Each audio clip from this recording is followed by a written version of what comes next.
ವಂದನೆಗಳ ಮುಂದಿನ ಸಮಯ ವಾಕ್ಯ ಸಂದೇಶಕ್ಕೆ ಪ್ರೀತಿಯಿಂದ ಕೇಳಿಕೊಳ್ತೇನೆ. ವಂದನೆಗಳಕ್ಕ. ಈ ಸಮಯ ಮಾಡಿಕೊಟ್ಟಂಥ ದೇವರಿಗೂ ಮತ್ತು ವಾಕ್ಯ ಸಂದೇಶಕ್ಕೋಸ್ಕರ ಸಮಯ ಮಾಡಿಕೊಟ್ಟಂಥ ಅವಕಾಶ ಮಾಡಿಕೊಟ್ಟಂಥ ರಾಮು ಅಣ್ಣನವರಿಗೂ ಮತ್ತು ಈ ಗೂಗಲ್ ಮೀಟನ್ನು ಒಡಲ್ಲಿ ತಿರುಗಿ ನಡೆಸ್ಕೊಡ್ತಾರಂಥ ರೇಖಾ ಅಕ್ಕನವರಿಗೂ ನನ್ನ ಹೃದಯಪೂರ್ವಕಂಥ ವಂದನೆಗಳು ಮತ್ತು ಕೂಡಿ ಬಂದಂಥ ಎಲ್ಲ ದೇವಜನರಿಗೆ ನನ್ನ ಹೃದಯಪೂರ್ವಕದ ವಂದನೆಗಳು. ಚಿಕ್ಕ ಪ್ರಾರ್ಥನೆ ಮಾಡಿಕೊಂಡು ವಾಕ್ಯ ಸಂದೇಶ ಭಾಗಕ್ಕೆ ಹೋಗೋಣ. ಪ್ರಾರ್ಥನೆ ಮಾಡಿ. ನಮ್ಮನ್ನು ಶಾಶ್ವತ ಪ್ರೇಮದಿಂದ ಪ್ರೀತಿಸಿದ ತಂದೆಯಾದ ದೇವರೇ, ನಿಮಗೆ ಸ್ತೋತ್ರಗಳು, ಕೃತಜ್ಞತೆಗಳು ತಂದೆ. ಈ ರಾತ್ರಿಯ ವೇಳೆಯಲ್ಲಿ ತಂದೆ ನಿಮ್ಮ ಮಾತುಗಳನ್ನು ಹಂಚಿಕೊಳ್ಳುವುದಕ್ಕೆ ಈ ಒಳ್ಳೆಯ ಅವಕಾಶವನ್ನು ನೀವು ಮಾಡಿಕೊಟ್ಟಿದ್ದಕ್ಕಾಗಿ ನಿಮಗೆ ಧನ್ಯವಾದಗಳು, ಕೃತಜ್ಞತೆಗಳು ತಂದೆ. ಹೇಳುವಂಥ ಮಾತುಗಳು ಪರಿಶುದ್ಧಾತ್ಮನ ಮೂಲಕ ಬರುವಂತೆ ಸಹಾಯ ಮಾಡಿರಿ. ನಿಮ್ಮ ಆತ್ಮನ ಮೂಲಕ ಮಾತನಾಡಲು ತಂದೆ ನನಗೆ ಬೇಕಾದಂಥ ಜ್ಞಾನವನ್ನು ವಿವೇಕವನ್ನು ಕೊಟ್ಟು ನಡೆಸಿರಿ ತಂದೆ.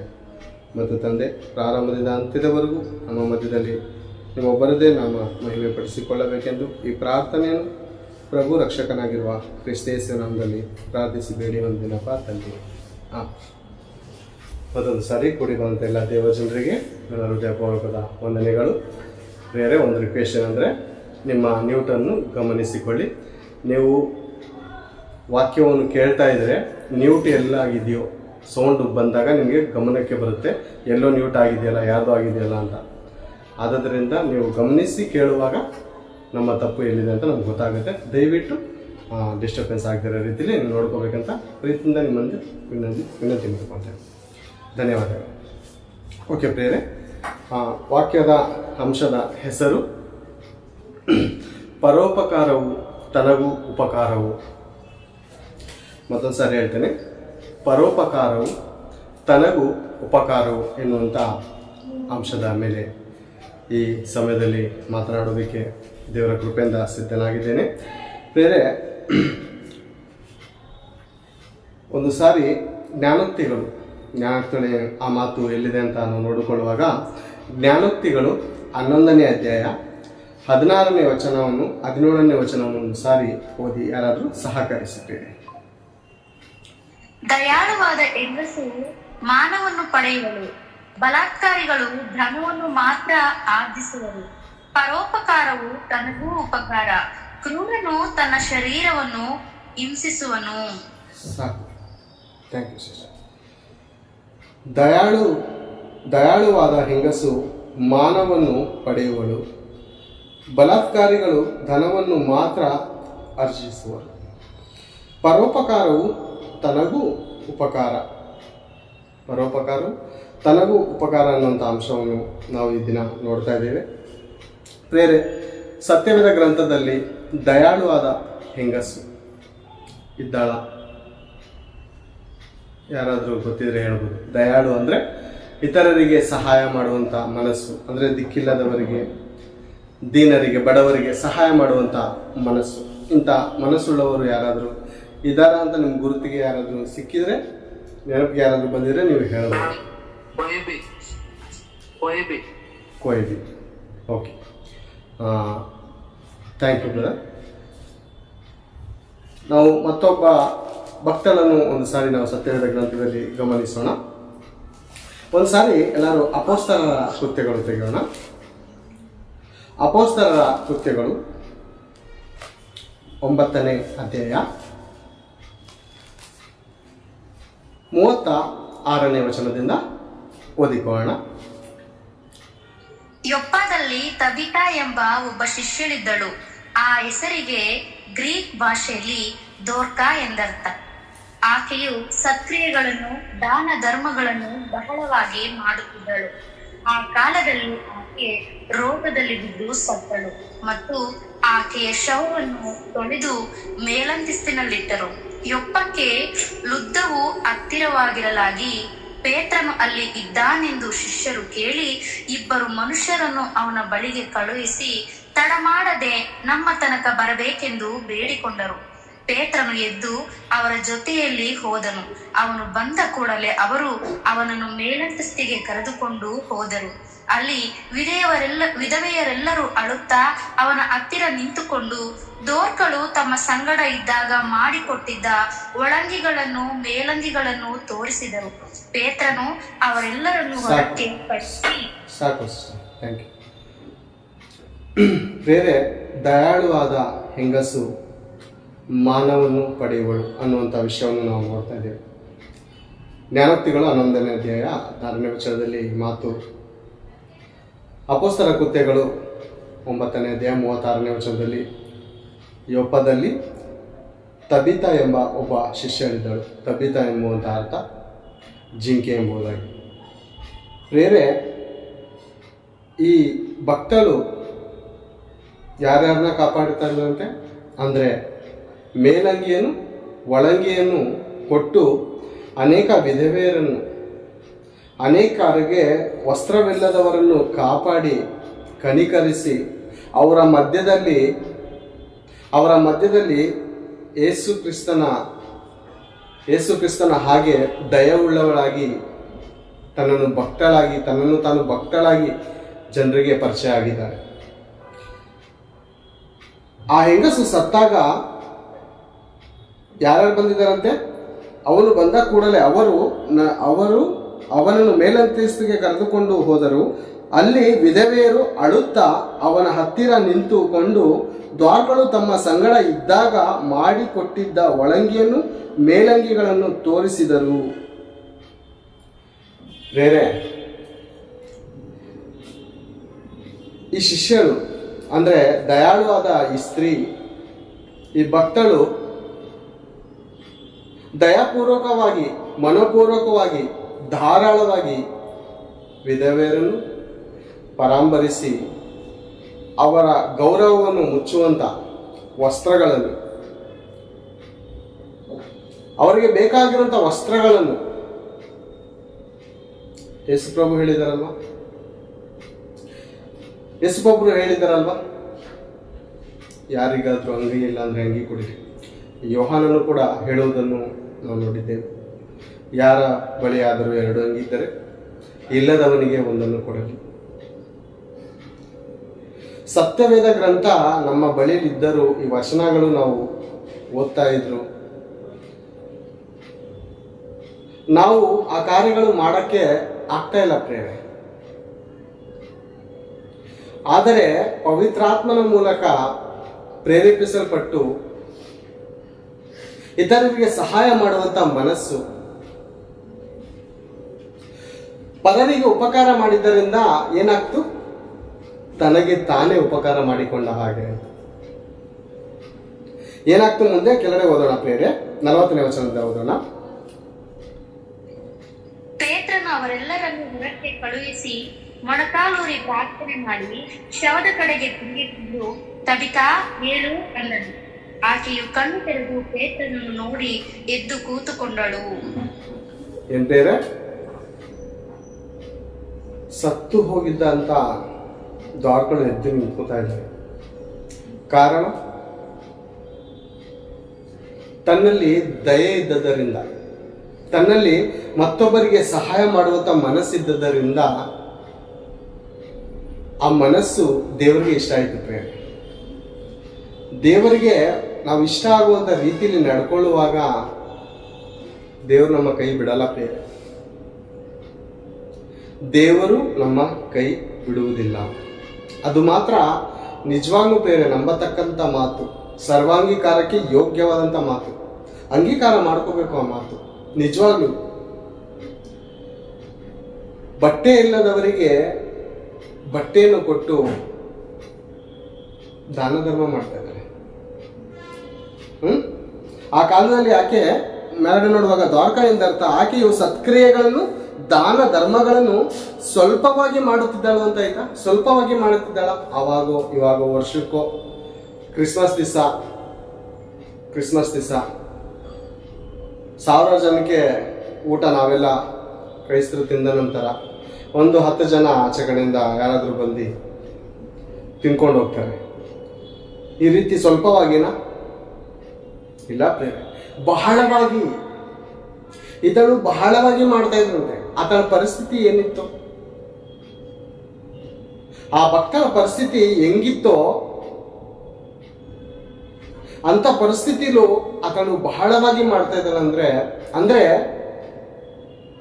ತನ್ನ ಅರ್ಹತೆಗೆ ಮೀರಿ, ಅಂದ್ರೆ ತನ್ನ ಕೆಪಾಸಿಟಿಗೆ ಮೀರಿ ಮಾಡ್ತಾ ಇದ್ದಾರೆ. ಬಹಳ ಅಂದ್ರೆ ಹೌದು, ತಕ್ಕಷ್ಟಲ್ಲ, ಬಹಳವಾಗಿ ಮಾಡ್ತಾ ಇದ್ದಾರೆ. ಮಾಡಿದ್ದ ಕಾರಣಕ್ಕೆ ಏನಾಯ್ತು? ಮಾಡಿದ್ದ ಕಾರಣಕ್ಕೆ, ಪರರಿಗೆ ಉಪಕಾರ ಮಾಡಿದ ಕಾರಣಕ್ಕೆ ತನಗ ಉಪಕಾರ ಆಯಿತು. ಪ್ರೇರೆ, ನಮ್ಮ ಜೀವಿತದಲ್ಲಿ ದೇವರ ನಾಮದ ಮಹಿಮೆಗೋಸ್ಕರ ನಾವು ಮಾಡುವಂಥ ಸತ್ಕ್ರಿಯೆಗಳಾಗಿರ್ಬೋದು, ದಾನ ಧರ್ಮಗಳಾಗಿರ್ಬೋದು, ದೇವರ ನಾಮದ ಮಹಿಮೆಗೋಸ್ಕರ ನಾವು ಮಾಡುವಾಗ ಅದು ನಿಜವಾಗ್ಲೂ ಆ ಕೃಪೆಯು, ಆ ಶುಭವು ನಮ್ಮನ್ನು ಹಿಂಬಾಲಿಸುತ್ತೆ ಪ್ರೇರೆ. ಅದೆಲ್ಲೂ ಹೋಗಲ್ಲ, ಅದು ಫಾಲೋ ಮಾಡ್ಕೊಂಡು ನಮ್ಮನ್ನೇ ಹುಡುಕ್ತಾ ಇರುತ್ತಂತೆ. ಈ ಮಗಳನ್ನು ಯಾವ ರೀತಿ ಆಶೀರ್ವದಿಸಲಿ, ಇದರ ಕಷ್ಟದಲ್ಲಿ ಹೇಗೆ ಸಹಾಯ ಮಾಡಲಿ, ಈತನನ್ನು ಹೇಗೆ ನಾನು ಉದ್ಧಾರ ಮಾಡಲಿ ಅಂತ ದೇವರು ಕಾಯ್ತಾ ಇರ್ತಾರೆ. ಯಾಕಂದ್ರೆ ಜ್ಞಾನೋಕ್ತಿಗಳು 19ನೇ 17ನೇ ವಚನ ಓದೋದು ಬೇಡ, ನಮ್ಗೆ ಗೊತ್ತಿರೋ ಹಾಗೆ, ಬಡವರಿಗೆ ದಯೆ ತೋರಿಸುವವನು ಯೆಹೋವನಿಗೆ ಸಾಲ ಕೊಡುವಂತೆ. ಆ ಉಪಕಾರಕ್ಕೆ ಪ್ರತಿ ಉಪಕಾರ ದೇವರು ರಿಟರ್ನ್ ಅದು ನಮಗೆ ಬರುವ ಹಾಗೆ ಮಾಡ್ತಾರೆ.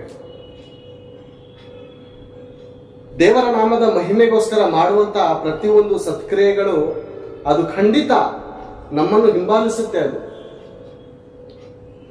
ಮತ್ತೊಂದು ವಚನವನ್ನು ನಾವು ನೋಡಿಕೊಳ್ಳೋಣ ಪ್ರೇರೆ. ಯೋಬನು ಸಹ, ಯೋಬನ ಗ್ರಂಥದಲ್ಲೂ ಕೂಡ ಆತನ ಒಂದು ಸತ್ಕ್ರಿಯೆಗಳನ್ನು ನಾವು ನೋಡಬಹುದು. ಯೋಬನ ಗ್ರಂಥ 31ನೇ ಅಧ್ಯಾಯ, ಎಲ್ಲರೂ ತೆಗೆಯೋಣ. ಯೋಬನ ಗ್ರಂಥ 31ನೇ ಅಧ್ಯಾಯ 15ನೇ ವಚನದಿಂದ ಓದಿ ಸಹಕರಿಸಿ. ಯಾರದು? ನನ್ನನ್ನು ಗರ್ಭದಲ್ಲಿ ನಿರ್ಮಿಸಿದಾತನೇ ಅವನನ್ನು ನಿರ್ಮಿಸಲಿಲ್ಲವೋ? ಆತನೊಬ್ಬನೇ ನಮ್ಮಿಬ್ಬರನ್ನು ಹೊಟ್ಟೆಯಲ್ಲಿ ರೂಪಿಸಿದನಲ್ಲವೇ? ನಾನು ಬಡವರ ಇಷ್ಟವನ್ನು ಭಂಗಪಡಿಸಿ ವಿಧವೆಯನ್ನು ಸಂಹರಿಸಿದೆನು. ನನಗಿರುವ ತುತ್ತು ಅನ್ನದಲ್ಲಿ ಅನಾಥರಿಗೆ ಏನೂ ಕೊಡದೆ ನಾನೇ ಒಂಟಿಗನಾಗಿ ತಿಂದೆನು. ಸಾಕು ಸಾಕು. ಭಕ್ತನ ಯೋಬನು ಏನ್ ಹೇಳ್ತಾ ಇದ್ದಾನೆ? ನನ್ನನ್ನು ಗರ್ಭದಲ್ಲಿ ನಿರ್ಮಿಸಿದಾತನೇ ಅವನನ್ನು ನಿರ್ಮಿಸಲಿಲ್ಲವೋ? ಅಂದ್ರೆ ಯೋಬನವರು ಏನ್ ಹೇಳ್ತಾ ಇದ್ದಾರೆ ಅಂದ್ರೆ, ಬಡವರಿಗೆ ನಾನು ಮಾಡಿದಂಥ ಸತ್ಕ್ರಿಯೆಗಳನ್ನು ಕುರಿತು ಹೇಳ್ತಾ ಇದ್ದಾರೆ. ನನ್ನನ್ನು ತಾಯಿ ಗರ್ಭದಲ್ಲಿ ರೂಪಿಸಿದಂಥ ದೇವರೇ ಎದುರುಗಡೆ ಇರುವಂತ ಅನಾಥನನ್ನು, ದಿಕ್ಕಿಲ್ಲದವನನ್ನು ಕೂಡ ದೇವರೇ ನಿರ್ಮಿಸಿದ್ದಾರೆ. ನಾವೆಲ್ಲರೂ ಆತನ ನಿರ್ಮಾಣ, ನಾವು ಆತನ ನಿರ್ಮಾಣ. ಯಾವಾಗಾದ್ರೂ ಒಂದು ತುತ್ತು ಅನ್ನ ಕೊಡದೆ ನಾನು ತಿಂದಿದ್ದೀನ, ಒಂಟಿಯಾಗಿ ತಿಂದಿನ? ಎಂಥ ಮಾತು ಪ್ರೇರೆ! ಯೋಬನ ಮಾತು ಎಂಥ ಮಾತು! ಭಕ್ತನ ಮಾತು ಪ್ರೇರೆ ಅದು. ಒಂದು ವೇಳೆ ಸುಳ್ಳು ಹೇಳ್ತಾ ಇದ್ದಿದ್ರೆ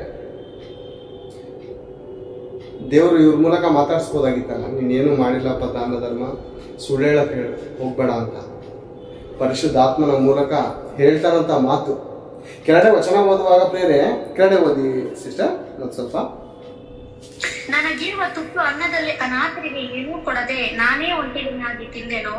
ಹಾಗಲ್ಲ, ನಾನು ಬಾಲ್ಯದಿಂದಲೂ ತಂದೆಯೋಪಾದಿಯಲ್ಲಿ ಅನಾಥನನ್ನು ಸಾಕುತ್ತಾ, ನಾನು ಹುಟ್ಟಿದಂದಿನಿಂದಲೂ ಅನಾಥನಿಗೆ ದಾರಿ ತೋರಿಸುತ್ತಾ ಇದ್ದೇನಷ್ಟೇ. ಬಟ್ಟೆ ಇಲ್ಲದೆ ಅಳಿದು ಹೋಗುವನನ್ನು, ಹೊದಿಕೆ ಇಲ್ಲದ ಬಡವನನ್ನು ನಾನು ಕಂಡಾಗೆಲ್ಲ ಅವರ ಸೊಂಟವು ನನ್ನ ಕುರಿಗಳ ಉಣ್ಣೆಯಿಂದ ಬೆಚ್ಚಗಾಗಿ ನಾನು ಅರಸಲ್ಪಡಲಿಲ್ಲವೋ? ನನಗಿರುವ ತುತ್ತು ಅನ್ನದಲ್ಲಿ ಅನಾಥರಿಗೆ ಏನು ಕೊಡದೆ ನಾನೇ ಒಂಟಿಗನಾಗಿ ತಿಂದೇನು? ಹಾಗಲ್ಲ, ನಾನು ಹಾಗೆ ಮಾಡಿಲ್ಲ. ನಾನು ಬಾಲ್ಯದಿಂದಲೂ ತಂದೆಯೋಪಾದಿಯಲ್ಲಿ ಅನಾಥನನ್ನು ಸಾಕುತ್ತಾ ದಯೆ ತೋರಿಸುತ್ತಾ ಬಂದೆ. ತಂದೆಯೋಪಾದಿಯಲ್ಲಿ, ತಂದೆ ಇದ್ದಾಗ, ಯೋಬನ ತಂದೆ ಇದ್ದಾಗಲೂ ಬಡವರಿಗೆ ದಯೆ ತೋರಿಸುವಂಥದ್ದು, ತಂದೆ ಮುಂದೆ ಇನ್ನೊಬ್ಬರಿಗೆ ಸಹಾಯ ಮಾಡುವಂಥದ್ದು. ಆ ತಂದೆ ಎಷ್ಟು ಸಂತೋಷ ಪಟ್ಟಿರ್ಬೋದು ಪ್ರೇರೆ.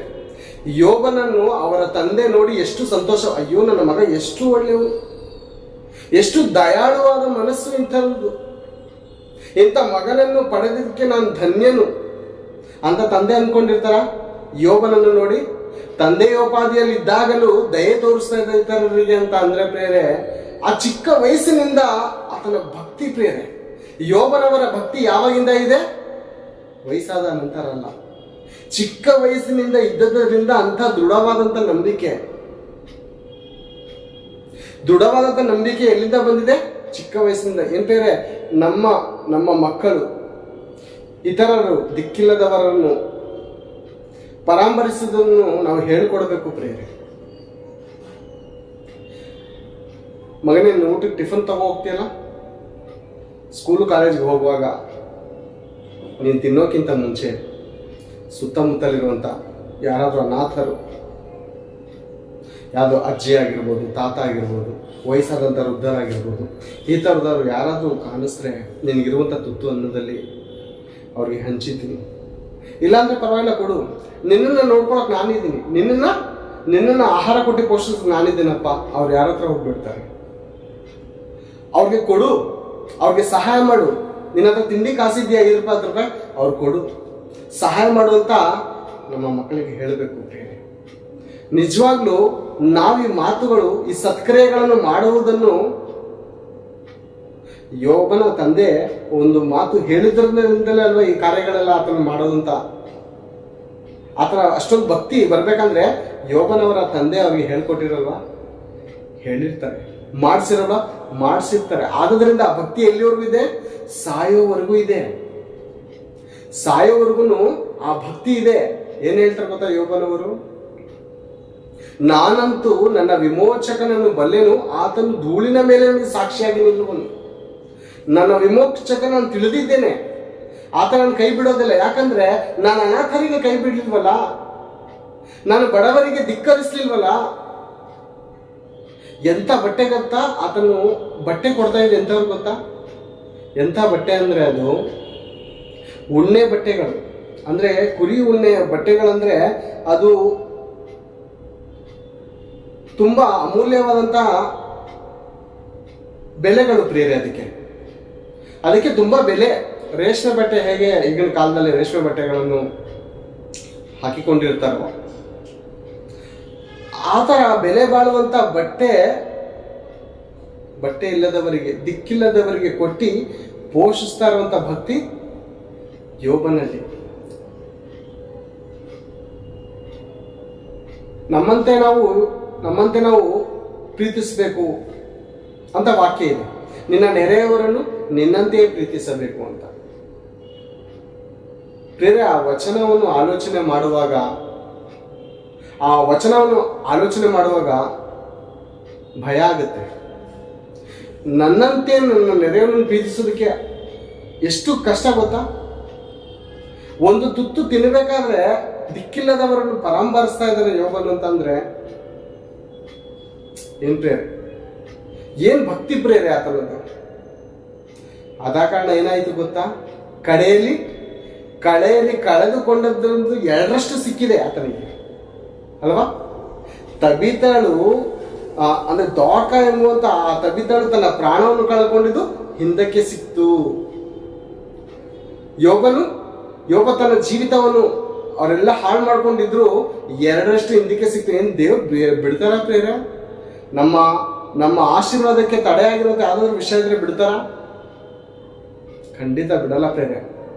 ಅದು ಭೌತಿಕವಾದ ಆಶೀರ್ವಾದವೇ ಅಂತ ಅಂದುಕೊಳ್ಳೋದು ಬೇಡ ಪ್ರೇರೆ. ಆತ್ಮಿಕವಾದ ಅಂತ ಆಶೀರ್ವಾದ. ನಾವು ಏನ್ರಲ್ಲೇ ಐಶ್ವರ್ಯವಂತರಾಗಿರ್ಬೇಕಂತೆ? ನಂಬಿಕೆಯಲ್ಲೇ ಐಶ್ವರ್ಯವಂತರಾಗಿರ್ಬೇಕೆಂದು ಈ ಲೋಕದಲ್ಲಿರುವಂತ ಬಡವರನ್ನು ನಮ್ಮನ್ನು ಆದುಕೊಂಡು ಯಾವ್ದ್ರಲ್ಲಿ? ನಂಬಿಕೆಯಲ್ಲೇ ಐಶ್ವರ್ಯವಂತರಾಗಿರ್ಬೇಕು. ಐಶ್ವರ್ಯವಂತನು ನಂಬಿಕೆಯಲ್ಲಿ ಭಿಕಾರಿಯಾದಂಥ ಕಾರಣಕ್ಕೆ ಆತನು ನರಕದಲ್ಲಿ ಯಾತನೆ ಪಟ್ಟ. ಲಾಜರನು ನಂಬಿಕೆಯಲ್ಲಿ ಐಶ್ವರ್ಯನಾದಂಥ ಕಾರಣಕ್ಕೆ ಪರದೇಶಿಯಲ್ಲಿ ಅಬ್ರಹಾಮನ ಎದೆಗೆ ಒರೆಕೊಂಡಿದ್ದಾನೆ. ನಂಬಿಕೆಯಲ್ಲಿ ನನ್ನ ಹತ್ರ ಇರುವುದನ್ನು ಇತರರಿಗೆ ಸಹಾಯ ಮಾಡಿದರೆ ನನ್ನ ದೇವರು ನೋಡ್ತಾರೆ. ಈ ಮಾತುಗಳನ್ನು ಅನೇಕರಿಗೆ ಹೇಳುವಾಗ ಅವ್ರಿಗೆ ಇಷ್ಟ ಆಗಲ್ಲ, ಅರ್ಥ ಆಗಲ್ಲ. ಅವ್ರು ಏನು ಹೇಳ್ತಾರೆ ಗೊತ್ತಾ? ಅವ್ರು ಹೇಳುವಂಥ ಮಾತೇನು ಗೊತ್ತಾ? ನಾವು ದಾನ ಧರ್ಮ ಮಾಡುವಾಗ ಬಲಗೈ ಕೊಟ್ಟಿದ್ದು ಎಡಗೈಗೆ ಗೊತ್ತಾಗಬಾರ್ದು, ಬಲಗೈ ಕೊಟ್ಟಿದ್ದು ಎಡಗೈಗೆ ಗೊತ್ತಾಗಬಾರ್ದು. ಆ ಮಾತುಗಳ ಭಾವನೆಗಳೇನು, ಯೇಸು ಪ್ರಭು ಹೇಳಿರುವಂಥ ಆ ಮಾತುಗಳಲ್ಲಿರುವಂಥ ಭಾವನೆಗಳೇನು ಅಂತ ಅರ್ಥ ಮಾಡ್ಕೊಳ್ಳೋದಕ್ಕೆ ಏನಾದರೂ ಇಷ್ಟಪಡ್ತಾ ಇದ್ದಾರಾ? ಅವ್ರು ಇಷ್ಟಪಡ್ತಾ ಇಲ್ಲ, ಅರ್ಥ ಮಾಡ್ಕೊಳ್ಳೋದಕ್ಕೆ ಕಷ್ಟನೂ ಪಡ್ತಾ ಇಲ್ಲ. ಒಂದ್ಸರಿ ಆ ವಚನವನ್ನು ತೆಗೆದು ನೋಡೋಣ ಪ್ರಿಯರೇ. ಅನೇಕರ ಅನುಮಾನಗಳನ್ನು ನಾವು ಆ ಒಂದು ಮತ್ತಾಯನು ಬರೆದ ಸುವಾರ್ತೆ 6ನೇ ಅಧ್ಯಾಯದಲ್ಲಿ ನಾವು ಗಮನಿಸಬಹುದು ಪ್ರಿಯರೇ. 6ನೇ ಅಧ್ಯಾಯ 1ನೇ ವಚನದಿಂದ ಯಾರಾದರೂ ಓದಿ ಸಹಕರಿಸಿ. ಜನರು ನೋಡಲಿ ಎಂದು ನಿಮ್ಮ ಧರ್ಮ ಕಾರ್ಯಗಳನ್ನು ಅವರ ಮುಂದೆ ಮಾಡಬಾರದು. ಹಾಗೆ ಮಾಡಿದರೆ ಪರಲೋಕದಲ್ಲಿರುವ ನಿಮ್ಮ ತಂದೆಯ ಹತ್ತಿರ ಫಲ ದೊರೆಯದು. ಮುಂದೆ ಓದೋಣ. ಆದುದರಿಂದ ನೀನು ಧರ್ಮ ಕೊಡುವಾಗ ನಿನ್ನ ಮುಂದೆ ಕೊಂಬೋದಿಸಬೇಡ. ಜನರಿಂದ ಹೊಗಳಿಸಿಕೊಳ್ಳಬೇಕೆಂದು ಕಪಟಿಗಳು ಸಭಾಮಂದಿರಗಳಲ್ಲಿಯೂ ಬೀದಿಗಳಲ್ಲಿಯೂ ಹಾಗೆ ಮಾಡುತ್ತಾರೆ. ಅವರು ತಮಗೆ ಬರತಕ್ಕ ಫಲವನ್ನು ಹೊಂದಿದ್ದಾಯಿತೆಂದು ನಿಮಗೆ ಸತ್ಯವಾಗಿ ಹೇಳುತ್ತೇನೆ. ನೀನಾದರೆ ಧರ್ಮ ಕೊಡುವಾಗ ನೀನು ಧರ್ಮ ಕೊಟ್ಟದ್ದು ಅಂತರಂಗವಾಗುವ ಹಾಗೆ ನಿನ್ನ ಬಲಗೈ ಮಾಡಿದ್ದು ಎಡಗೈಗೂ ತಿಳಿಯದಿರಲಿ. ಅಂತರಂಗದಲ್ಲಿ ನಡೆಯುವುದನ್ನು ನೋಡುವ ನಿನ್ನ ತಂದೆಯು ನಿನಗೆ ಫಲ ಕೊಡುವನು. ಈ ಮಾತಿನಲ್ಲಿ ಇರುವಂತಹ ಭಾವನೆಗಳು ಅನೇಕರು ಈ ವಚನವನ್ನು ತೋರಿಸಿ, ಇಲ್ಲ ರೀ, ನಾವು ಇನ್ನೊಬ್ಬರಿಗೆ ಧರ್ಮ ಮಾಡುವಾಗ ನಮಗೆ ನಾವೇ ಗೊತ್ತಾಗ್ತಾರೆ ಮಾಡಬೇಕು, ಹೇಗಾಗತ್ತೆ, ಆ ರೀತಿ ಮಾಡೋಕ್ಕಾಗಲ್ಲ ಅಲ್ವಾ, ಅದಕ್ಕೆ ನಾವು ಮಾಡೋದಿಲ್ಲ ಅಂತ. ಅದಕ್ಕೆ ನಾವು ಮಾಡೋದಿಲ್ಲ, ಆ ರೀತಿ ಮಾಡೋಕ್ಕಾಗಲ್ಲ. ಬಲಗೈ ಕೊಟ್ಟಿದ್ದು ಎಡಗೈ ಗೊತ್ತಾಗ್ದರೆ ಹೇಗೆ ಮಾಡೋಕ್ಕಾಗುತ್ತೆ? ಕೊಟ್ಟರೆ ಕೊಡದೇ ಮಾಡಬೇಕು ಅಂತ ಹೇಳ್ತಾರೆ. ಇದರ ನ್ಯಾಯ ವಚನ ನೋಡುವಾಗ, ಆದುದರಿಂದ ನೀನು ಧರ್ಮ ಕೊಡುವಾಗ ನಿನ್ನ ಮುಂದೆ ಕೊಂಬೋದಿಸಬೇಡ, ಜನರಿಂದ ಹೊಗಳಿಸಿಕೊಳ್ಳಬೇಕೆಂದು ಕಪಟಿಗಳು ಸಭಾಮಂದಿರಗಳಲ್ಲಿಯೂ ಬೀದಿಗಳಲ್ಲಿಯೂ ಹಾಗೆ ಮಾಡುತ್ತಾರೆ. ಅವರು ತಮಗೆ ಬರತಕ್ಕಂಥ ಫಲವನ್ನು ಹೊಂದಿದಾಯಿತೆಂದು ನಿಮಗೆ ಸತ್ಯವಾಗಿ ಹೇಳುತ್ತೇನೆ. ನೀವಾದರೂ ಧರ್ಮ ಕೊಡುವಾಗ ನೀನು ಧರ್ಮ ಕೊಟ್ಟದ್ದು ಅಂತರಂಗವಾಗುವ ಹಾಗೆ ನಿನ್ನ ಬಲಗೈ ಮಾಡಿದ್ದು ಎಡಗೈಗೂ ತಿಳಿಯದಿರಲಿ. ಬಲಗೈ ಕೊಟ್ಟಿದ್ದು ಎಡಗೈಗೆ ತಿಳಿಯದೆ ಮಾಡೋಕ್ಕಾಗುತ್ತಾ? ಬಲಗೈ ಕೊಟ್ಟಿದ್ದು ಎಡಗೈಗೆ ಗೊತ್ತಿಲ್ಲದೆ ಮಾಡೋಕ್ಕಾಗುತ್ತಾ ಅಂದರೆ ಸಾಧ್ಯ ಇಲ್ಲ ಪ್ರೇರೆ. ನಾವು ಕೊರಿಂಥದವರಿಗೆ ಬರೆದ ಪತ್ರಿಕೆ 12ನೇ ಅಧ್ಯಾಯ 1 ಸಾರಿ 26ನೇ ವಚನವನ್ನು ಓದಿ ಸಹಕರಿಸಿ. ಕೊರಿಂಥದವರಿಗೆ ಬರೆದ ಮೊದಲನೇ ಪತ್ರಿಕೆ 12ನೇ ಅಧ್ಯಾಯ 26ನೇ ವಚನ ಓದಿ ಸಹಕರಿಸಿ. ಒಂದು ಅಂಗಕ್ಕೆ ನೋವಾದರೆ ಎಲ್ಲಾ ಅಂಗಗಳಿಗೂ ನೋವಾಗುತ್ತದೆ. ಒಂದು ಅಂಗಕ್ಕೆ ಮರ್ಯಾದೆ ಬಂದರೆ ಎಲ್ಲಾ ಅಂಗಗಳಿಗೂ ಸಂತೋಷವಾಗುತ್ತದೆ. ನೀವು ಒಂದು ಅಂಗಕ್ಕೆ ಗೊತ್ತಿಲ್ಲದೆ ಮತ್ತೊಂದು ಅಂಗದಿಂದ ಏನಾದ್ರೂ ಮಾಡಕ್ಕಾಗತ್ತಾ? ಸಾಧ್ಯನೇ ಇಲ್ಲ ಪ್ರಿಯರೇ. ಒಂದು ಅಂಗಕ್ಕೆ ಗೊತ್ತಿಲ್ಲದೆ ಹೇಗೆ ಮಾಡಕ? ಬಲಗೈ ಕೊಟ್ಟಿದ್ದು ಎಡಗೈಗೆ ಹೇಗೆ ಗೊತ್ತಾಗಲ್ಲ? ಖಂಡಿತ ಗೊತ್ತಾಗುತ್ತೆ. ಯಾಕಂದ್ರೆ ಒಂದು ಅಂಗಕ್ಕೆ ನೋವಾದ್ರೆ ಮತ್ತೊಂದು ಅಂಗ ಸ್ಪಂದಿಸುತ್ತೆ. ಕಾಲ್ಗೇಟ್ ಆಯ್ತು ಅನ್ಕೊಳ್ಳಿ, ನಡಿಬೇಕಾದ್ರೆ ಕಾಲ್ಗೇಟ್ ಆಯ್ತು. ಚಿಕ್ಕ ವಯಸ್ಸಲ್ಲಿ ಓಡ್ಬೇಕಾದ್ರೆ ಅನೇಕರು ಬಿದ್ದು ಏಟ್ ಮಾಡ್ಕೊಳ್ಳುವಾಗ ಕಣ್ಣಲ್ಲಿ ಹೋಗುತ್ತೆ, ಕೈ ಗಾಯದ ಮೇಲೆ ರಕ್ತ ಬರ್ತಾ ಇರ್ತದೆ, ಬ್ಯಾಂಡೇಜ್ ಹತ್ತಕ್ಕೆ ಸ್ಪಂದಿಸುತ್ತೆ. ಯಾಕೆ? ಗೊತ್ತಿಲ್ಲದೆ ಇರ್ಬೋದಲ್ಲ. ಕಾಲು ತಾನೇ ಏಟಾಗಿದೆ, ಕಾಲು ಅದೇನು ಮಾಡ್ಕೊಳ್ಳುತ್ತೆ, ನನ್ಗೇನು ಅಂತ ಕಣ್ಯಾಕೆ ನೋಡೋದಕ್ಕೆ ಇಷ್ಟಪಡುತ್ತೆ, ಕೈಯಾಕೆ ಮುಟ್ಟೋದಕ್ಕೆ ಇಷ್ಟಪಡುತ್ತೆ, ಬ್ಯಾಂಡೇಜ್ ಹಾಕೊಳ್ಳೋದಕ್ಕೆ ಯಾಕೆ ಇಷ್ಟಪಡುತ್ತೆ? ಯಾಕಂದ್ರೆ ಒಂದು ಅಂಗಕ್ಕೆ ಗೊತ್ತಿಲ್ಲದೆ ಇನ್ನೊಂದು ಅಂಗ ಇರೋದಿಲ್ಲ. ಬಲಗೈ ಕೊಟ್ಟಿದ್ದು ಎಡಗೈಗೆ ಗೊತ್ತಾಗದೆ ಇರೋದಕ್ಕೆ ಸಾಧ್ಯವಿಲ್ಲ. ಯೇಸು ಪ್ರಭು ಹೇಳಿದಂಥ ಭಾವನೆ ಏನು? ಯೇಸು ಪ್ರಭು ಹೇಳಿದಂಥ ಭಾವನೆ, ನಿನ್ನನ್ನು ನೀನು ಹೊಗಳಿಕೊಳ್ಳಬೇಡ, ನಿನ್ನನ್ನು ನೀನು ಆತ್ಮಸ್ತುತಿ ಬೇಡ. ಪರರು ನಿನ್ನನ್ನು ಸ್ತುತಿಸಿದರೆ ಸ್ತುತಿಸಲಿ. ನಿನ್ನ ಧರ್ಮ ಕಾರ್ಯಗಳನ್ನು ನೋಡಿ ಪರರು ಸ್ತುತಿಸಿದರೆ ಸ್ತುತಿಸಲಿ, ನಿನ್ನನ್ನು ನೀನು ಸ್ತುತಿಸಿಕೊಳ್ಳಬೇಡ. ಆತ್ಮಸ್ತುತಿ ಬೇಡ ಹೇಳಿದರೆ ನೋಡಿ ಬೇರೆ. ಜ್ಞಾನೋಕ್ತಿಗಳು ಒಂದ್ಸಾರಿ ಆ ಮಾತನ್ನು ತೆಗೋಣ. ಜ್ಞಾನೋಕ್ತಿಗಳು 27ನೇ ಅಧ್ಯಾಯ 2ನೇ ವಚನವನ್ನು ಓದಿ ಸಹಕರಿಸಿ. 27. ನಿನ್ನನ್ನು ನೀನೇ ಹೊಗಳಿಕೊಳ್ಳಬೇಡ, ಮತ್ತೊಬ್ಬನು ಹೊಗಳಿದರೆ ಹೊಗಳಲಿ. ಆತ್ಮಸ್ತುತಿ ಬೇಡ, ಪರನು ನಿನ್ನನ್ನು ಸ್ತುತಿಸಿದರೆ ಸ್ತುತಿಸಲಿ. ನಮ್ಮ ಭಕ್ತಿ ನೋಡಿ ಪರರು ಸ್ತುತಿಸಿದರೆ ಸ್ತುತಿಸಲಿ, ನಿನ್ನನ್ನು ಸ್ತುತಿಸಿಕೊಳ್ಳಬೇಡ ಅಂತ ಪರಿಸಯರ ಸ್ವಭಾವವು ಬೇರೆ ನಮಗೆಲ್ಲ ಗೊತ್ತಿದೆ. ಅವರ ಸ್ವಭಾವ ಯಾವ ರೀತಿ ಇತ್ತು? ಜನರು ನೋಡಲಿ ಅಂತ ಮಾಡ್ತಾ ಇದ್ದಾರೆ. ದೇವರು ನೋಡಲಿ ಅಂತ ಮಾಡ್ತಾ ಇಲ್ಲ, ಅವ್ರಿಗೆ ದೇವರು ನೋಡ್ತಾ ಇದ್ದಾರೆ ಅಂತ ನಂಬಿಕೆ ಇಲ್ಲ. ಅವರಲ್ಲಿ ದೇವರು ನೋಡ್ತಾ ಇದ್ದಾರೆ. ದೇವರು ನಮಗೆ ಅಂತರಂಗದಲ್ಲಿ ನಡೆಯುವುದನ್ನು ನೋಡಿ ಪ್ರತಿಫಲ ಕೊಡ್ತಾರೆ ಅಂತ ಅವ್ರು ಮಾಡ್ತಾ ಇಲ್ಲ. ಜನರು ನೋಡಲಿ, ನಮಗೆ ಜನರು ಮೆಚ್ಕೋಬೇಕು ಅನ್ನುವಂಥ ಭಾವನೆಗಳು ಆ ದಿನ ಇದ್ದಂಥ ಪರಿಸಾಯರು ಸದುಕಾಯರು ಇವರ ಜೀವನದಲ್ಲಿ ಇತ್ತು ಪ್ರೇರೆ. ಆ ಸ್ವಭಾವವು ಈಗೂ ಕೂಡ ಅಲ್ಲಲ್ಲಿ ನೋಡಬಹುದು. ಈಗೂ ಕೂಡ ಪ್ರೇರೆ ಈ ತರ ಸತ್ಕಾರ್ಯಗಳನ್ನು ಮಾಡುವವರು ನೋಡಿ ನಿಂದಿಸೋರು ಕೂಡ ಬಹಳ ಜನ ಇದ್ದಾರೆ. ಸತ್ಯವೇದ ಗ್ರಂಥದಲ್ಲಿ ಮಾಡಿಲ್ವಾ? ಭಕ್ತರು ಮಾಡಿಲ್ವಾ? ಮಾಡಿದರಲ್ವಾ? ಯೇಸು ಪ್ರಭುನು ಕೂಡ ಹೇಳಿದರಲ್ವಾ? ದಿಕ್ಕಿಲ್ಲದವರನ್ನು ಪರಾಂಬರಿಸುವವನು ಧನ್ಯನು. ಬಡವರನ್ನು ಪರಾಂಬರಿಸಬೇಕಂತೆ. ನಾವು ಕೀರ್ತನೆಗಳಲ್ಲಿ ನೋಡೋಣ. ಕೀರ್ತನೆಗಳಲ್ಲಿ ಪ್ರೇರೆ ಒಂದ್ಸಾರಿ ಕೀರ್ತನೆಗಳು 41ನೇ ಅಧ್ಯಾಯ 1ನೇ ವಚನ 2ನೇ ವಚನವನ್ನು ನನಗೆ ಸಿಕ್ಕಿದ್ರೆ ನಾನೇ ಬೇಗನೆ ಓದಿ. ದಿಕ್ಕಿಲ್ಲದವನನ್ನು ಪರಾಂಬರಿಸುವವನು ಧನ್ಯನು, ಯೆಹೋವನು ಅವನನ್ನು ಆಪತ್ಕಾಲದಲ್ಲಿ ರಕ್ಷಿಸುವನು. ಅಲ್ವಾ? ದಿಕ್ಕಿಲ್ಲದವರನ್ನು ಪರಾಂಬರಿಸುವನು ಧನ್ಯನಂತೆ. ದಿಕ್ಕಿಲ್ಲದವನು ಪರಾಂಬರಿಸುವ ಧನ್ಯನು ದೇವರು ಹೇಳ್ತಾ ಇದ್ದಾರೆ, ನಮ್ಮ ಮಾತಲ್ವಲ್ಲ. ದಿಕ್ಕಿಲ್ಲದವರನ್ನು ಪರಾಂಬರಿಸುವವನು ಧನ್ಯನು, ಯೆಹೋವನು ಅವನನ್ನು ಆಪತ್ಕಾಲದಲ್ಲಿ ರಕ್ಷಿಸುವನು. ಯೋಬನನ್ನು ಆಪತ್ಕಾಲದಲ್ಲಿ ರಕ್ಷಿಸಿಲ್ವಾ? ಯಾಕೆ? ದಿಕ್ಕಿಲ್ಲದವರನ್ನು ಪರಾಂಬರಿಸಿದಕ್ಕೋಸ್ಕರ. ದ್ವಾರಗಳನ್ನು ಪರಾಂಬರಿಸಿಲ್ವಾ? ಯಾಕೆ? ದಿಕ್ಕಿಲ್ಲದವರನ್ನು ಪರಾಂಬರಿಸಿದಕ್ಕೋಸ್ಕರ. ವಸ್ತ್ರವಿಲ್ಲದವರಿಗೆ ಒಳಂಗಿಯನ್ನು ಮೇಲಂಗಿಯನ್ನು ಕೊಟ್ಟಿ ಅವರ ಗೌರವವನ್ನು ಕಾಪಾಡಿದ್ದರಿಂದ ದೇವರು ಕೂಡ ತಾನು ಸತ್ತಾಗ ಪ್ರಾಣ ಜೀವಧಾರೆ ಕೊಡ್ತಾ ಇದ್ದಾರೆ. ಮತ್ತೊಂದು ಬದುಕನ್ನು ಈ ಲೋಕದಲ್ಲಿ ಬದುಕೋದಿಕ್ಕೆ ಕೊಡ್ತಾ ಇದ್ದಾರೆ. ನಿಮ್ಮಂಥವ್ರು ಇರ್ಬೇಕಮ್ಮ ದ್ವಾರಕ, ನಿನ್ನಂಥವ್ರು ಇರಬೇಕು, ನಿನ್ನ ಮೂಲಕ ನನ್ನ ನಾಮಕ್ಕೆ ಮಹಿಮೆ ಬರಬೇಕು ಅಂತ ದೇವರು ಸತ್ತವರನ್ನು ಪೇತ್ರನ ಮೂಲಕ ಎಬ್ಬಿಸ್ತಾ ಇದ್ದಾರೆ. ಕೊರೆಲನ್ನು ಏನ್ ಮಾಡ್ತಾ ಇದ್ದು? ಭಯಭಕ್ತಿಯಿಂದ ದಾನ ಧರ್ಮಗಳನ್ನು ಮಾಡ್ತಾ ಇದ್ದಾನೆ ಪ್ರೇರೆ. ಆತನು ಮಾಡಿದಂಥ ದಾನ ಧರ್ಮ ಎಲ್ಲಿಗೆ? ಧೂಪ ತರ ಅಲ್ಲೋಗ್ತು. ಆತನ ಪ್ರಾರ್ಥನೆ ದೇವರ ಬಳಿಗೆ ಸಮರ್ಪಿತವಾಗ್ತಾ ಇದೆ. ಆತನ ಪ್ರಾರ್ಥನೆ ಇತರರಿಗೆ ಸಹಾಯ ಮಾಡುವಂಥ ಮನಸ್ಸು, ದಿಕ್ಕಿಲ್ಲದವರನ್ನು ಕಷ್ಟದಲ್ಲಿದ್ದವರನ್ನು ಸಹಾಯ ಮಾಡುವಂಥ ಮನಸ್ಸು ಇದ್ದರಿಂದ ಆತನ ಪ್ರಾರ್ಥನೆಗೆ ಸದುತ್ತರ ಬರ್ತಾ ಇದೆ.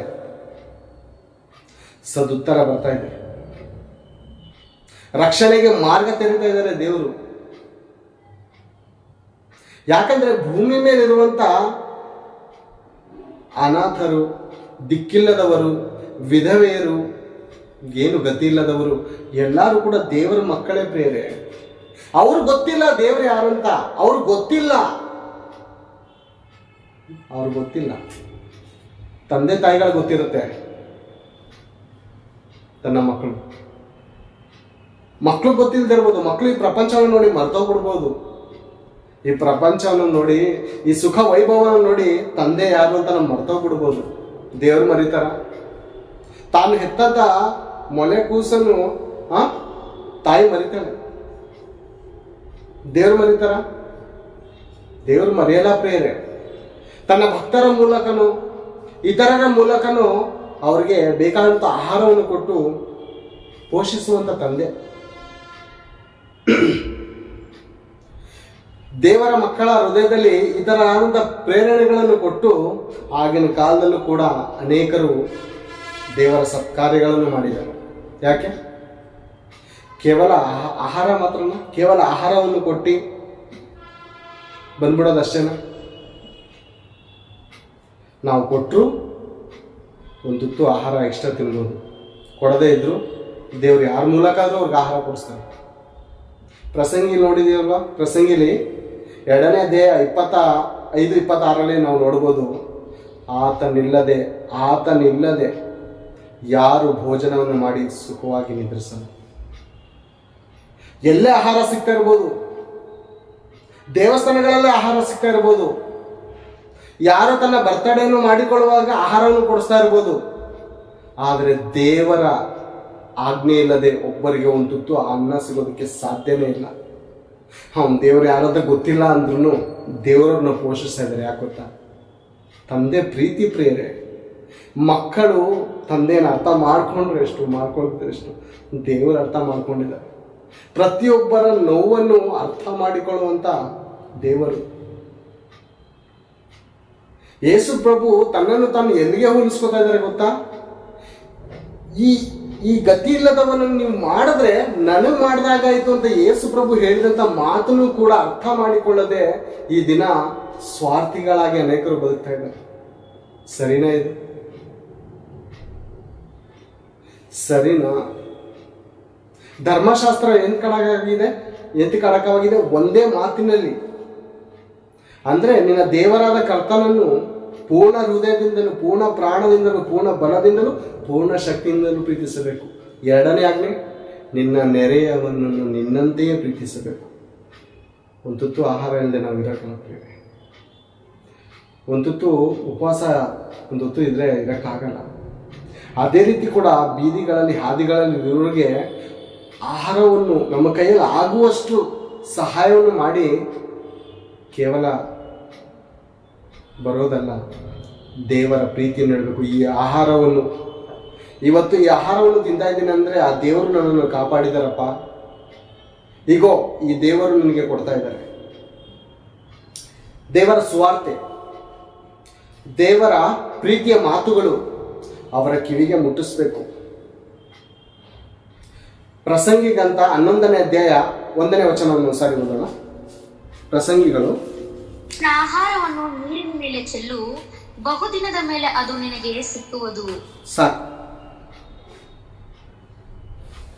ನಿನ್ನ ಆಹಾರವನ್ನು ನೀರಿನ ಮೇಲೆ ಚೆಲ್ಲು, ನಿನ್ನ ಆಹಾರವನ್ನು ನೀರಿನ ಮೇಲೆ ಚೆಲ್ಲು, ಬಹುದಿನವಾದ ಮೇಲೆ ಅದು ನಿನಗೆ ಸಿಕ್ಕುವುದು. ಈ ವಚನ ನನಗೆ ಅರ್ಥ ಆದ ಪ್ರಕಾರ, ನೀರು ಎಲ್ಲಿ ಬರುತ್ತೆ? ಮನುಷ್ಯನ ಅಂದ್ರೆ ನಿನ್ನ ಆಹಾರ, ನಮ್ಮ ಆಹಾರ ನೀರಿನ ಮೇಲೆ ಚೆಲ್ಲಬೇಕಂತೆ. ನೀರಂದ್ರೆ ಎಲ್ಲಿ ಬರುತ್ತೆ? ಮನುಷ್ಯನ ಹೃದಯದಲ್ಲಿ ಜೀವಕಾರವಾದಂತಹ ಹೊಳೆಗಳು ಹರಿತವೆ. ಇಲ್ಲಿ ನಾವು ಜ್ಞಾನೋಕ್ತಿಗಳಲ್ಲೂ ಆ ಮಾತನ್ನು ನೋಡ್ಬೋದು ಪ್ರೇರೆ. ಆ ಜ್ಞಾನೋಕ್ತಿಯಲ್ಲಿ ನಾವು ಆ ಮಾತನ್ನು ನೋಡುವಾಗ ನಿನ್ನ ಹೃದಯವನ್ನು ಜೋಪಾನವಾಗಿ ಕಾಪಾಡಿಕೊ, ಯಾಕಂದ್ರೆ ಅದರಲ್ಲಿ ಜೀವಧಾರೆಗಳು ಹೊರಬರುವು. ಹೃದಯದಿಂದ ಜೀವಧಾರೆ ಬರುತ್ತೆ, ಮರಣಧಾರೆನೂ ಬರುತ್ತೆ. ಈ ವಾಕ್ಯ ಎಂಬುವಂತ ಅನ್ನವನ್ನು ಆ ಹೃದಯದಲ್ಲಿ ಚೆಲ್ಲಬೇಕು. ಅನೇಕರು ಬೀದಿಗಳಲ್ಲಿ ಹುಚ್ಚರಾಗಿ ಬಿದ್ದಿರ್ತಾರೆ. ಬೇರೆ ಗೋಣಿಚೀಲ ಎತ್ಕೊಂಡು ಓಡಾಡ್ತಾ ಇರ್ತಾರೆ. ನಾವು ಏನು ಅನ್ಕೋತೀವಿ ಅಂದ್ರೆ ಏನೋ ಆಗ್ಬಿಟ್ಟಿದೆ. ಆದರೆ ಆತನ ಜೀವಿತದಲ್ಲಿ ಆಗಿರುವಂಥ ಎಂತೆಂಥ ನೋವುಗಳು, ಎಂತೆಂಥ ಘಟನೆಗಳು, ಅವರ ಮನೆಯಲ್ಲಿ ಏನೇನು ಹಿಂಸೆಗಳು ಕೊಟ್ಟು, ಏನೇನು ಆಸ್ತಿಗಳು ಇದ್ದದ್ದನ್ನೆಲ್ಲ ಇಸ್ಕೊಂಡು, ಎಲ್ಲ ದೋಚ್ಕೊಂಡು ಮಕ್ಕಳುಗಳೆಲ್ಲ ಆಚೆ ಕಡೆ ಕಳಿಸ್ಬಿಟ್ಟಿರ್ತಾರೆ. ಒಬ್ಬೊಬ್ಬರೇ ಮಾತಾಡ್ಕೊಂಡು ಹುಚ್ಚುತ್ತಾರೆ ಹೋಗ್ತಾ ಇರ್ತಾರೆ, ಒಬ್ಬೊಬ್ಬರೇ ಮಾತಾಡ್ಕೊಂಡು ಹೋಗ್ತಾ ಇರ್ತಾರೆ. ಆದರೆ ಅವರ ಜೀವಿತದಲ್ಲಿರುವಂಥ ನೋವು ಯಾರಿಗಾದ್ರೂ ಅರ್ಥ ಆಗುತ್ತಾ? ದೇವರಿಗೆ ಅರ್ಥ ಆಗುತ್ತೆ. ದೇವರು ಆ ನೋವನ್ನು ಅರ್ಥ ಮಾಡಿಕೊಂಡು ಕ್ರೈಸ್ತರಿಗೆ, ದೇವ ಮಕ್ಕಳಿಗೆ ಹೇಳುವಂಥ ಮಾತೇನು ಗೊತ್ತಾ? ನಿಮ್ಮಲ್ಲಿರುವುದನ್ನು ಸಹಾಯ ಮಾಡಿ ಕೊಟ್ಟು ಅವರಿಗೆ ಅವರ ಹೃದಯದಲ್ಲಿ ಜೀವಧಾರೆಗಳು ಬರ್ತಾ ಇದೆಯಲ್ಲ, ಅದನ್ನು ನಿಮ್ಮ ಅನ್ನವನ್ನು ಚೆಲ್ಲಿ, ಆ ವಾಕ್ಯ ಎಂಬುವಂಥ ಅನ್ನವನ್ನು ಆ ಬಾಡಿ ಹೋಗಿರುವಂಥ ಆ ಹೃದಯ, ಎಲ್ಲರಿಂದ ತಿರಸ್ಕರಿಸಲ್ಪಟ್ಟಿರುವಂಥ ಆ ಹೃದಯಕ್ಕೆ ನಾವು ಸಹಾಯ ಮಾಡಿ ಹೊಟ್ಟೆಗೆ ಬೇಕಾದಂಥ ಆಹಾರವನ್ನು ಕೊಟ್ಟು, ಬರೀ ಮಾತಿನಿಂದ ಹೇಳಿದ್ರೆ ಕೇಳ್ತಾರ? ಅನೇಕರು ಬೇರೆ ದಿಕ್ಕಿಲ್ಲದವರು ಬೀದಿಗಳಲ್ಲಿ, ಹಾದಿಗಳಲ್ಲಿ ಇರ್ತಾರೆ. ಯಾರು ಓದೋರು ಯಾರು ಗಮನಿಸಲ್ಲ ಪ್ರೇರೆ. ಅವರು ಯಾರು ಅವ್ರ ಕಡೆ ನೋಡೋದಕ್ಕೆ ಇಷ್ಟಪಡಲ್ಲ, ಮಾತಾಡೋದಕ್ಕೆ ಇಷ್ಟಪಡಲ್ಲ, ಮುಟ್ಟೋದಕ್ಕೂ ಇಷ್ಟಪಡಲ್ಲ. ದೇವರ ಮಕ್ಕಳಾದಂಥವರು, ಕನಿಕರವುಳ್ಳವರು, ಅವರು ಹೋಗಿ ಬೇಕಾದಂಥ ವಸ್ತ್ರವನ್ನು, ಒಂದು ತುತ್ತು ಆಹಾರವನ್ನು ಕೊಟ್ಟು ದೇವರ ಮಾತುಗಳನ್ನು ಹೇಳುವಾಗ 5 ನಿಮಿಷ ಮಾತಾಡಿದ್ರೆ ಅವ್ರು ತಾಳ್ಮೆಯಿಂದ ಕೇಳ್ತಾರೆ. ಕೆಲವರು ಏನು ಮಾಡ್ತಾರೆ, ಡ್ರಿಂಕ್ಸ್ಗೆ ಅಡಿಕ್ಟ್ ಆಗಿರ್ತಾರೆ. ಅವ್ರಿಗೆ ಆಹಾರ ಕೊಟ್ಟರೆ ತಗೊಳ್ಳಲ್ಲ, ಕಾಸು ಬೇಕು ಅಂತ ಇರ್ತಾರೆ. ಯಾಕೆ? ಕುಡಿದ್ರೆ ಅವ್ರಿಗೆ ನಿದ್ದೆ ಬರುತ್ತೆ, ಇಲ್ಲಾಂದ್ರೆ ಅವ್ರಿಗೆ ಚಿಂತೆ ದುಃಖದಿಂದ ನೈಟಲ್ಲಿ ನಿದ್ದೆನೇ ಮಾಡಲ್ಲ ಅಂತಾರೆ. ಇಲ್ಲ ಸರ್, ನಮಗೆ ಆಗಲ್ಲ ಅಂತಾರೆ. ಆ ಥರ ಪರಿಸ್ಥಿತಿಯಲ್ಲಿ ಇದ್ದವ್ರನ್ನ ನಾವೇನು ಮಾಡಬೇಕು, ದೇವರ ಪ್ರೀತಿಯನ್ನು, ದೇವರ ತ್ಯಾಗವನ್ನು. ನಿನ್ನ ಇಡೀ ಪ್ರಪಂಚ ತಿರಸ್ಕಾರ ಮಾಡಿರ್ಬೋದಪ್ಪ, ನಿನ್ನ ಮನೆಯಿಂದ ಎಲ್ಲರೂ ಹಾಕಿರ್ಬೋದು, ಈಗ ದೇವರು ನಿನ್ನ ಸೇರಿಸ್ಕೊತಾನೆ. ತಂದೆ ತಾಯಿಗಳು ತೊರೆದು ಬಿಟ್ಟರೇನು, ದೇವರು ಸೇರಿಸ್ಕೊಳ್ಳೋಕೆ ಸಿದ್ಧನಾಗಿದ್ದಾನೆ. ದೇವರು ಲೋಕದ ಮೇಲೆ ಎಷ್ಟೋ ಪ್ರೀತಿಯನ್ನಿಟ್ಟು ತನ್ನ ಒಬ್ಬನೇ ಮಗನನ್ನು ಕೊಟ್ಟಿದ್ದಾನೆ. ನಾವೆಲ್ಲರೂ ಪಾಪಿಗಳು, ನಾವು ಭಯಂಕರವಾದ ಸ್ಥಿತಿಲಿದ್ದು, ಭಯಂಕರವಾದ ಪಾಪದಲ್ಲಿದ್ದು ದೇವರು ನಮ್ಮನ್ನು ಬಿಡಿಸಿ ಕಾಪಾಡಿದ್ದಾರೆ. ಈಗ ಈ ಕೊಡ್ತಾ ಇರುವಂಥ ಆಹಾರ ವಸ್ತ್ರಗಳು ದೇವರು ನಿಮಗೆ ಕೊಡೋದಕ್ಕೆ ನಮ್ಗೆ ಕಳಿಸಿದ್ದಾರೆ. ಆತ ನಿಮ್ಮನ್ನು ಪ್ರೀತಿಸ್ತಾನೆ, ನಿಮ್ಮ ಪಾಪ ವಿಮೋಚನೆಗೋಸ್ಕರ ಪ್ರಾಣ ಕೊಟ್ಟಿದ್ದಾನೆ. ಅಕ್ಕಪಕ್ಕ ಚರ್ಚಿದ್ರೆ ಹೋಗಿ ದೇವರು ನಿಮ್ಮನ್ನು ಪ್ರೀತಿಸ್ತಾನೆ ಅಂತ ನಮ್ಮ ಕೈಯಲ್ಲಿ ಆಗಿರುವಂಥ ಸಹಾಯವನ್ನು ಮಾಡಿದರೆ ದೇವರು ಮರಿತಾನ ಪ್ರೇರೆ? ಪರೋಪಕಾರವು ತನಗೆ ಉಪಕಾರ ಮಾಡ್ಕೊಂಡಾಗಾಯ್ತು.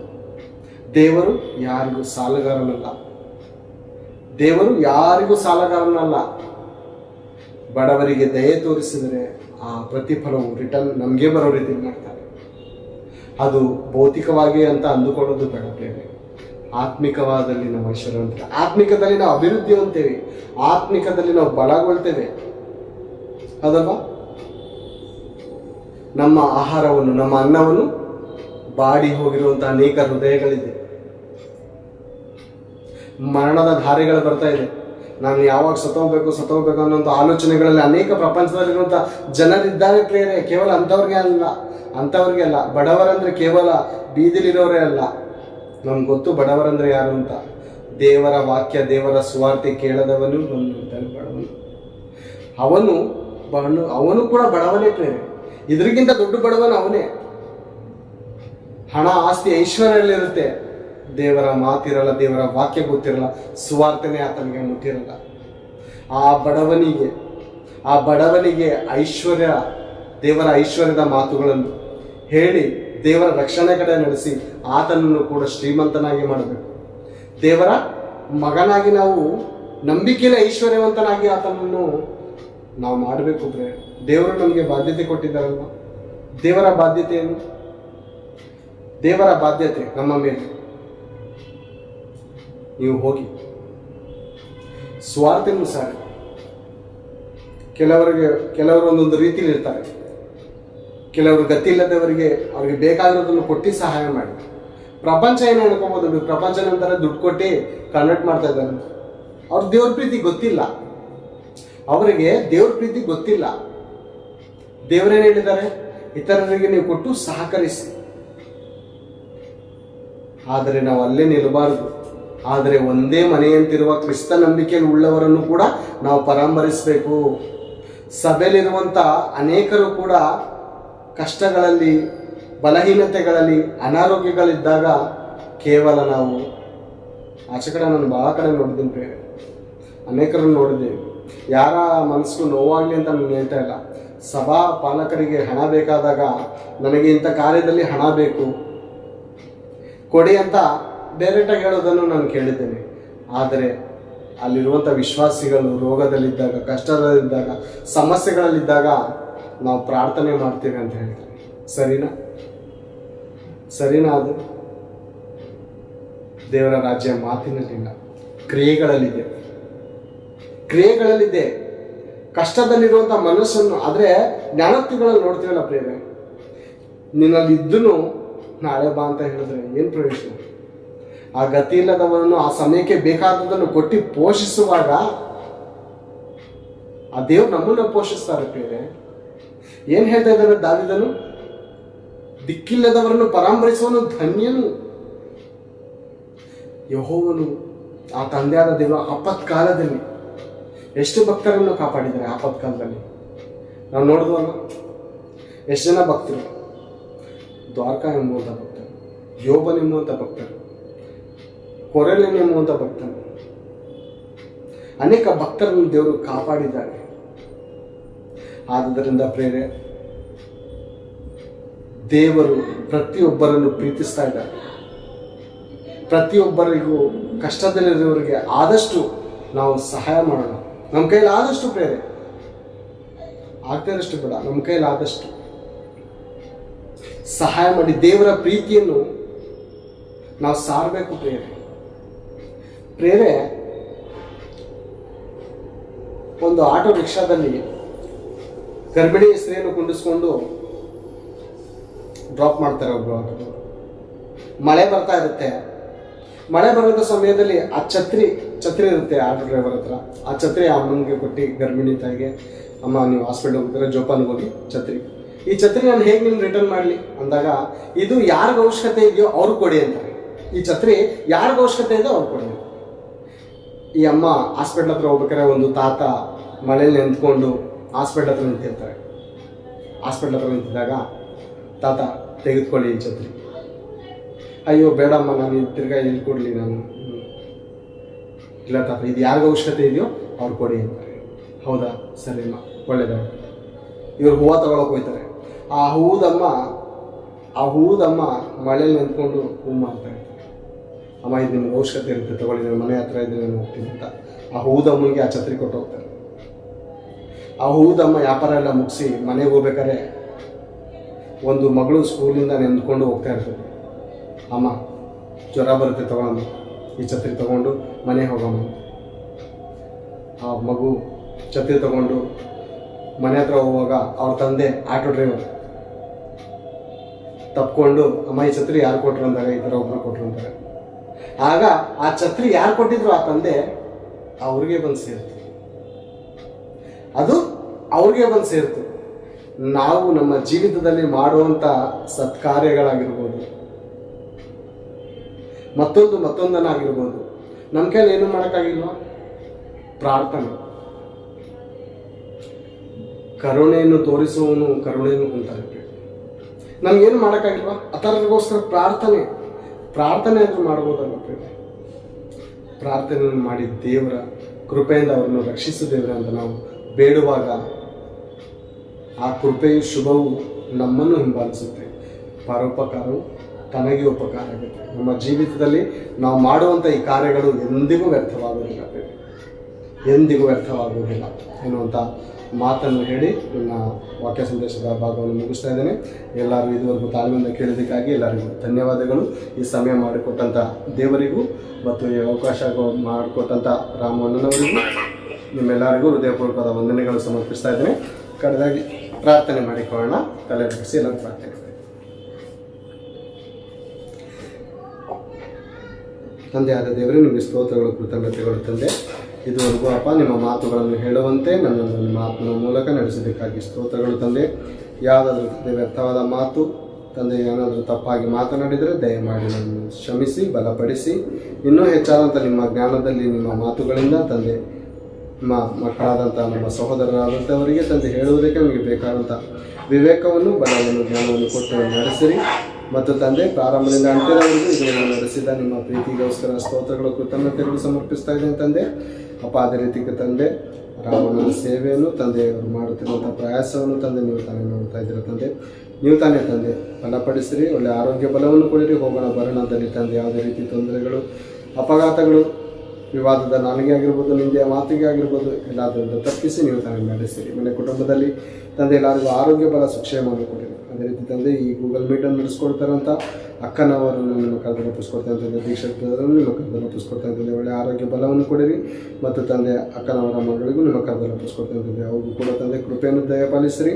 ನೀವು ತಾನೇ ರಕ್ಷಿಸಿ ಕಾಪಾಡಿರಿ. ಮನೆ ಕುಟುಂಬದಲ್ಲಿರುವಂಥ ಸಕಲ ಸದಸ್ಯರನ್ನು ಹೆಸರಾಗಿ ಆಶೀರ್ವದಿಸಿರಿ.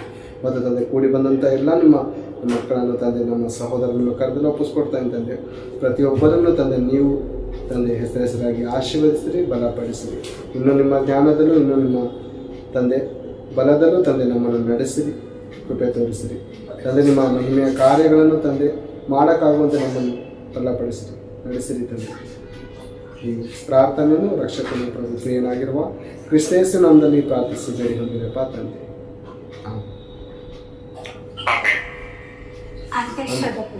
ಅಂತ್ಯಾಶೀರ್ವಾದ ತಿಳ್ಕೊಳ್ಳೋಣ. ತಂದೆಯಾದ ದೇವರ ಪ್ರೀತಿಯು, ಕರ್ತನಾದ ಯೇಸು ಕ್ರಿಸ್ತನ ಕೃಪೆಯು, ಪರಿಶುದ್ಧಾತ್ಮನ ಅನ್ಯೋನ್ಯತೆಯು ಈ ದಿನ ಮೊದಲುಗೊಂಡು ಯೇಸು ಕ್ರಿಸ್ತನ ಬರೋಣ ಎರಡನೇ ಬರೋಣದವರೆಗೂ ನಮ್ಮ ಮಟ್ಟಿಗೆ ಹೀಗೆ ಸದಾವಿರಲಿ. ಆಮೇಲೆ ಧನ್ಯವಾದ. ಇಲ್ಲಿಯವರೆಗೂ ಪರೋಪಕಾರ ನನಗೂ ಉಪಕಾರವು ಎಂಬ ಒಂದು ಅದ್ಭುತವಾದ ಸಂದೇಶದ ಮೂಲಕವಾಗಿ ಇಲ್ಲಿವರೆಗೆ ತಂದೆಯಾದ ದೇವರು ಬ್ರದರ್ ಅವರ ಮೂಲಕವಾಗಿ ಮಾತನಾಡಿದ ರೀತಿಯಾಗಿ ದೇವರಿಗೆ ಸ್ತೋತ್ರ ಮಾಡುತ್ತಾ ಬ್ರದರ್ ಅವರಿಗೂ ಸಹ ಹೃದಯಪೂರ್ವಕವಾಗಿ ಧನ್ಯವಾದಗಳು. ವಂದನೆಗಳು ಬ್ರದರ್. ವಂದನೆಗಳಕ್ಕ.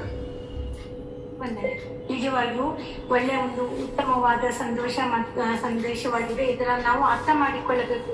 ಪ್ರತಿಯೊಬ್ಬ ಕ್ರೈಸ್ತರು ನಾವು ಅರ್ಥ ಮಾಡಿಕೊಂಡು ಪರೋಪಕಾರ ಮಾಡಿದರೆ ಅದು ಹೇಗೆ ನಮಗೆ ಉಪಕಾರವಾಗಿ ತಿರುಗಿ ಬರುತ್ತೆ ಎಂಬುದನ್ನು ವಾಕ್ಯದ ಮೂಲಕವಾಗಿ ಕುಲಂಕುಷವಾಗಿ ಅರ್ಥ ಮಾಡಿಸಿದ್ದಕ್ಕಾಗಿ ಮತ್ತೊಮ್ಮೆ ವಂದಿಸುತ್ತಾ ಅವರನ್ನು, ಅವರ ಕುಟುಂಬವನ್ನು, ಅವರ ಕೈಪ್ರಸವನ್ನು, ಅವರ ಮನೆಯ ಪರಿಸ್ಥಿತಿಗಳನ್ನು, ಪ್ರತಿಯೊಂದು ವಿಷಯದಲ್ಲೂ ದೇವರ ಜೊತೆಯಾಗಿದ್ದು ಆತ್ಮಿಕವಾಗಿ ಮತ್ತು ಭೌತಿಕವಾಗಿ ಅವಶ್ಯಕತೆಗಳನ್ನು, ಅನಿವಾರ್ಯತೆಗಳನ್ನು ಪೂರ್ತಿಗೊಳಿಸಲಿ ಮತ್ತು ಉತ್ತಮವಾದ ಜ್ಞಾನದಿಂದ ಇನ್ನೂ ದೇವರಲ್ಲಿ ಭಯಭಕ್ತಿಯನ್ನು ಅಂತ ದೇವರಲ್ಲಿ ಪ್ರಾರ್ಥಿಸುತ್ತಾ ಈ ಒಂದು ಅಂಶದಲ್ಲಿ ಈ ಒಂದು ಅಂಶದಲ್ಲಿ ನಾವು ತಿಳಿದುಕೊಳ್ಬೇಕಾದ ಮುಖ್ಯವಾದ ವಿಷಯ ಅಂದ್ರೆ ಪರೋಪಕಾರ ಮಾಡಿದಾಗ ಅದು ಹೇಗೆ ನಾವು